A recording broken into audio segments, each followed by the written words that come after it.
আসসালামু আলাইকুম ভিউয়ার, দেশ এবং দেশের বাইরে থেকে যেখান থেকে আজকে ভিডিওটা দেখছেন সকলকে জানাই রাজাগ্র চ্যানেলের পক্ষ থেকে অনেক অনেক শুভেচ্ছা অভিনন্দন। ভিউয়ার্স, আজকে কাটায় একেবারে 15 দিন, আলহামদুলিল্লাহ 15 দিনের মুরগিগুলো অনেক সুস্থ আছে। ভিউয়ার্স দেখেন, 15 দিন মুরগির বয়স, সবগুলোই কিন্তু মিশরীয় ফার্মে যে মুরগ আর আমার যে বাসার যে ক্রসিং ব্রিড সেটা দিয়ে ব্রিড করানো। তো আলহামদুলিল্লাহ 2টা মুরগি বাদে মানে 8টা মুরগিরই মানে গেট আপ চলে যায় ফার্মে, হয়তো বা কিছু গোল্ডেন ফার্মে, কালো ফার্মে, সাদা ফার্মে, মানে চক্রবকরা ফার্মে যেটা কালার হয়। আর 2টা কালার একটু আলাদা গেছে, একটা লাল আর একটা সাদা। ভিউয়ার্স হবে, ঠিক আছে ভিউয়ার্স?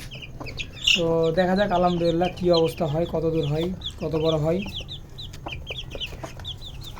হ্যাঁ, আমি সামনের দিকে দেখানোর চেষ্টা করি। আলহামদুলিল্লাহ মুরগিগুলো অনেক সুস্থ আছে, 15 দিন বয়স, অনেক চঞ্চল, অনেক চটপটা।